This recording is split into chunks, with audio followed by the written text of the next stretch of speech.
Hi, నమస్కారం. ఒక village లో షూటింగ్ లో ఉన్నాను. అదే ఈ గెటప్.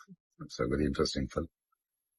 ఇక్కడ ఉన్నప్పుడు ఇప్పుడే నాకు ఈ ఆన్లైన్ లో మళ్ళీ మీడియాలో ఒక ఆన్లైన్ గేమింగ్ యాప్, దాని గురించి నేను చేసిన ఒక యాడ్ గురించి డిస్కషన్ జరుగుతోంది. అందరినీ ప్రశ్నించి నేను సమాధానం చెప్పాలి కదా, ఎందుకంటే చాలా మంది క్వశ్చన్ చేస్తున్నారు మీరు ఎలా చేస్తారని. అది ఒక 2016, ఒక 9 years బ్యాక్ ఇలాంటి ఒక యాడ్ నా దగ్గరకు వచ్చింది. నేను చేశాను, నిజం. ఆ తర్వాత కొన్ని నెలల్లోనే అది తప్పని నాకు అర్థమైంది. వాళ్ళు మళ్ళీ 2017 లో దాన్ని ఎక్స్టెండ్ చేస్తానంటే, లేదండి ఇది తప్పు, తెలియక చేసేసాను. బట్ చేసేసాను కాబట్టి అగ్రిమెంట్, మీరు దాన్ని రిలే చేసి తీరాలి.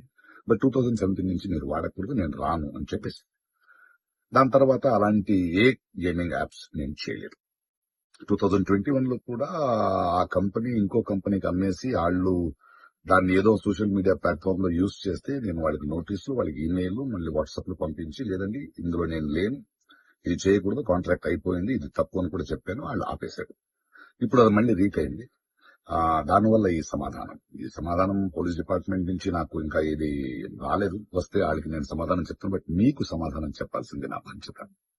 So 2017, 9 years back for 1 year contract నేను చేసింది నిజం.